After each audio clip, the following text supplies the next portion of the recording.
La Guerra de los Reinos ha terminado, pero eso no quiere decir que las tareas de los héroes han concluido. Aún quedan cabos sueltos y misterios por resolver. En la ciudad de Nueva York, Matt Murdock finalmente ha dejado de ser un dios, y en lo primero en lo que pudo pensar tras sobrevivir a un conflicto bélico de tal magnitud fue en ir a rezarle a su dios. Heimdall ha llegado a visitarlo al techo de la iglesia que el héroe frecuenta. Daredevil desea saber cómo fue que lo encontró. El guardián del Bifrost le responde que lo ha observado su vida entera, así que sabe dónde hallarlo cuando se siente perdido. Además, Hofund ha sido su espada por mucho tiempo, siempre puede escuchar su llamado. Matt le responde que iba a regresársela. El dios lo sabe. Daredevil le comenta que renunció a la espada durante la pelea contra Luffy. El poder de la espada se ha ido de su cuerpo. Creyó que al sostenerla una vez más, lo volvería un dios de nuevo. Heimdall le contesta que probablemente debería empuñarla otra vez. Matt le dice al guardián que él está en la iglesia para rezar, y Heimdall le pregunta si es que su dios le responde, pero Murdock le explica que no es esa clase de dios. Entonces el guardián del Bifrost quiere saber dónde fue que aprendió a ser una deidad tan digna. El diablo de Hell's Kitchen cree que su amigo está bromeando. Él permitió que el puente arcoíris fuera destruido. Heimdall lo sabe, pero fue después de que lograra lanzar exitosamente a los equipos que salvaron a Thor y finalmente ganaran la Guerra de los Reinos. En adición a esto, fue pieza clave para la caída del Rey de los Gigantes de Hielo y herir a Malekith para que sucumbiera al miedo. Todo eso mientras respondía a las plegarias de las pobres almas desesperadas de Midgard. Donde sea que haya aprendido a ser un buen dios, Matthew aprendió muy bien. Murdock cree que a las monjas les gustaría que le dijera que fue en la escuela católica, pero la verdad es que lo que sea que sepa de plegarias, lo aprendió en Hell's Kitchen, y ahí es donde pertenece. Ha dejado de ser un dios, es hora de que vuelva a ser un hombre, o tal vez un diablo. Sea lo que sea, sabe que no está destinado a ser Heimdall. El guardián le contesta que eso es lo que él dice, pero la espada le dice otra cosa distinta, y él también. Para Matt, el ser un dios con sentidos cósmicos fue abrumante, hasta para él, pero de verdad lo extraña. Tal vez se quedó con la espada para ver a los reinos una última vez, para ser testigo de todo lo que ha sucedido tras la guerra. Heimdall está de acuerdo. Juntos echarán un vistazo. En la morgue del centro médico McCarthy se encuentra Jane Foster, la antigua Thor. Está ahí porque además de ser doctora, fue ahí mismo donde las Valquirias fueron reunidas tras su deceso.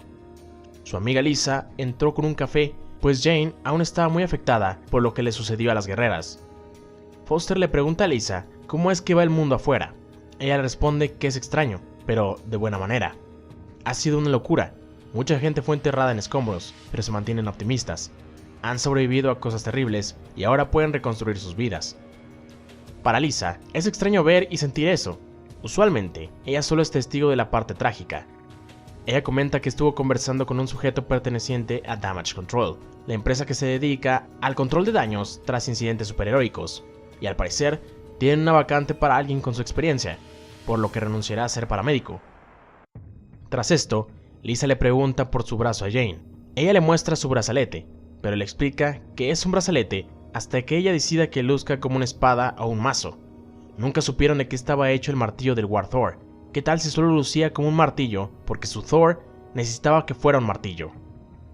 Así que cuando se despedazó, reseteó su apariencia. Ahora puede ser cualquier cosa, y ella también. Puede sentir cómo la ha transformado, para que pueda usarlo mejor. Tener completo control. Lisa interrumpe a Jane y le pregunta si el brazalete quiere que vuelva a ser Thor de nuevo, pero su amiga responde que ya tienen un Thor. Ha vuelto a ser el mismo, y ahora es un rey, pero tal vez haya otro trabajo para ella. En ese momento, Odinson irrumpió en la morgue. Se podía notar el dolor en su rostro. Había llegado pues tenía un deber que cumplir, llevar a su pueblo a descansar. Jane pregunta si se refiere al Valhalla, pero Thor le responde que el Valhalla ya no existe. Ahora, el lugar que espera a los valientes muertos con su interminable festín es una sala vacía, cerrada y sellada con cuernos polvorientos alrededor de fuego agonizante. El paraíso no existe si no hay manera de llegar a él, y el camino se ha ido con el Valkyrior muerto. Thor sufre por la pérdida de sus hermanas. Daría su otro ojo por ver a Brunhild alzarse de nuevo.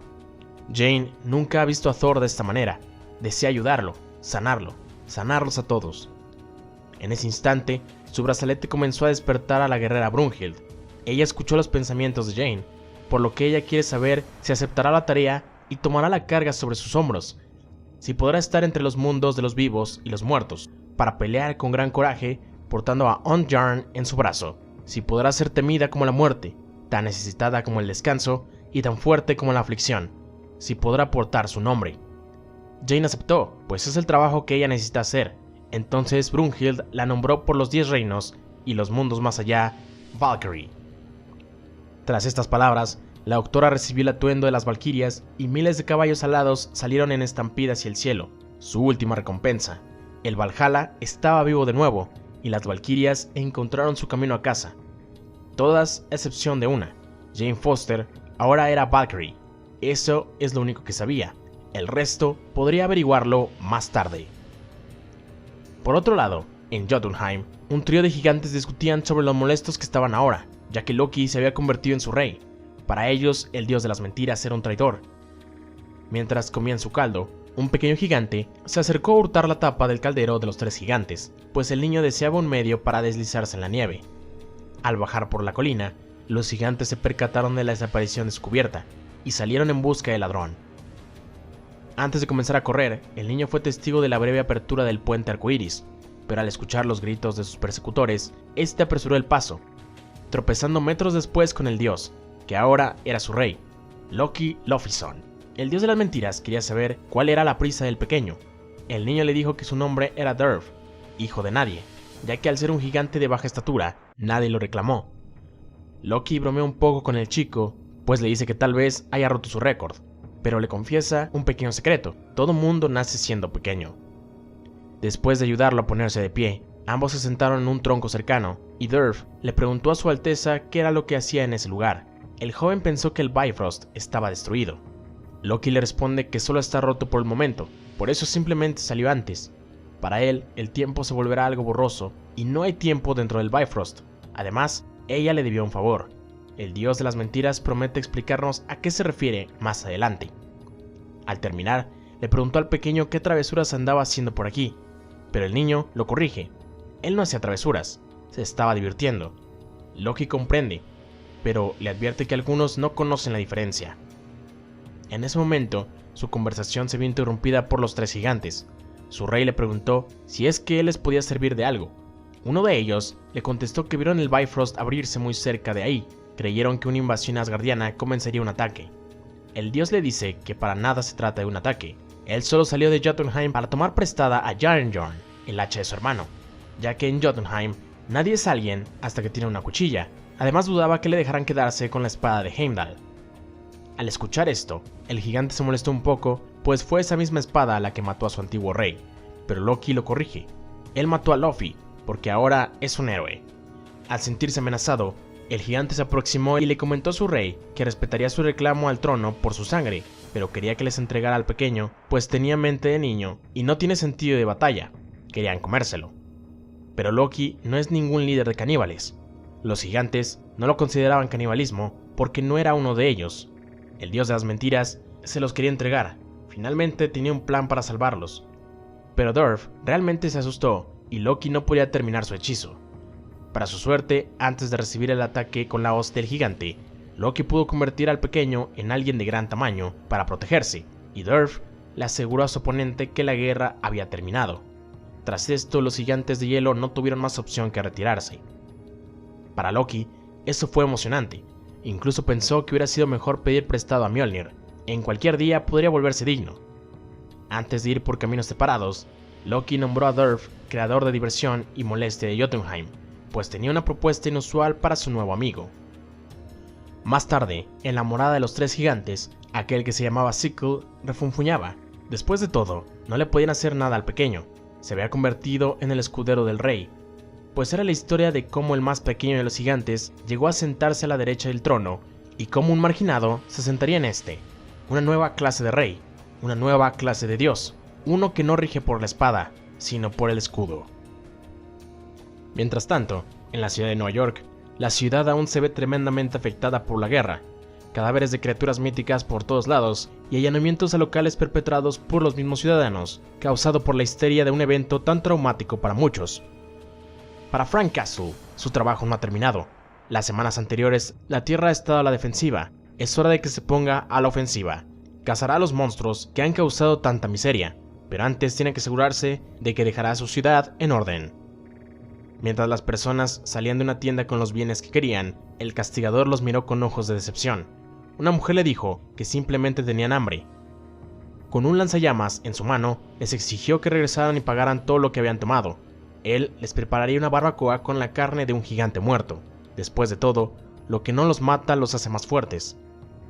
Frank se retiró sabiendo que harían lo correcto, mientras una persona dentro de la multitud alentaba al resto a servirse unos trozos de gigante rostizado. Al deambular por las calles, Frank buscaba sobrevivientes o criaturas que habían sido olvidadas. Para él lidiar con perros gigantes no era ningún problema. De pronto, en un bar cercano, escuchó cantos de victoria. El castigador interrumpió la melodía, pues quería saber qué era lo que festejaban. Los guerreros ordenaron a Frank largarse, pues les arruinaba su celebración. Pero Frank le disparó a la bebida de uno de ellos, haciéndolos enfurecer. Antes de que el conflicto escalara, un trueno se interpuso entre Punisher y los guerreros. Se trataba del All Father Thor. Este les ordenó a sus tropas dejar sus bebidas, ya que habían traído una guerra a Midgard y los muertos no habían sido sepultados. Thor luego se dirigió a Frank y le agradeció su apoyo en la batalla, le ofreció su ayuda, pero no la necesitaba. Aún había asesinos sueltos.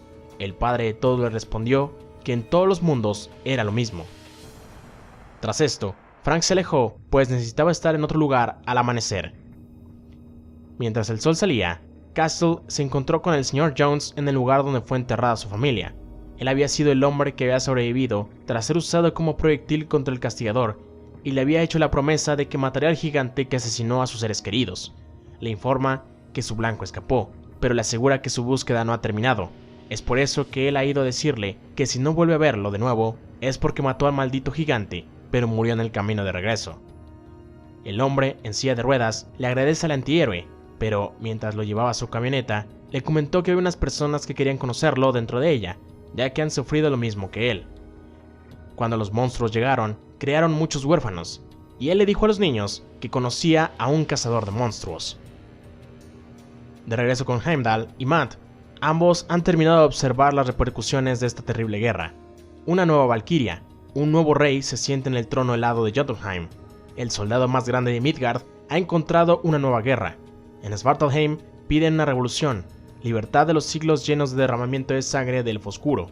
En Muspelheim, los fuegos han sido apaciguados por la pérdida de la guerra. En Heaven, los ángeles se han vuelto humildes, mientras que en Asgard hay susurros de un renacimiento con la llegada del All Father Thor. Y ahora, en la cocina del infierno, un héroe pronto se atormentará a sí mismo como nunca antes, sin darse cuenta de que eso mismo es lo que lo vuelve un héroe. Daredevil le agradece a su amigo y le da gusto que vuelva a ser el mismo de antes. Pero antes de marcharse, Heimdall tiene algo para él, pues un último vistazo a los reinos no es el único regalo que le trae. El guardián le presenta 2 batones, hechos de las piezas del Yggdrasil, mismas que crecieron en el sol. Él hizo que fueran talladas por los mismos enanos que hicieron los martillos de Thor, y se los quiere entregar para expresar su gratitud. El diablo no sabe qué decirle a su amigo, pero Heimdall solo quiere escuchar que los usará, y que recuerde que él fue un dios sin miedo, un mejor dios que muchos de los que ha conocido que nacieron en la divinidad, y que sepa que cuando llegue el final de sus días, habrá un lugar reservado para él en el Valhalla, al lado de los mejores guerreros que hayan vivido. Daredevil le agradece, pero piensa que su lugar en el Valhalla debería ser ocupado por su padre. Él se lo ganó mucho mejor de lo que él pudo. Además está seguro de que tiene un lugar reservado en otro lado, le guste o no. En ese instante, el dios y el hombre sin miedo escucharon un tremendo grito. Daredevil sabe de inmediato que es un asalto a 3 cuadras de ahí, por 2 sujetos que están armados. Por otro lado, su compañero sabe que han asesinado antes, pues sienten indiferencia ante la vida humana, incluyendo la propia. Entonces, Matt tiene solo una última pregunta para su amigo guardián. ¿Qué tal si le gustaría responder una última plegaria? Y así, por Hell's Kitchen y por Midgard, Heimdall y Daredevil saltaron a la acción juntos por última vez.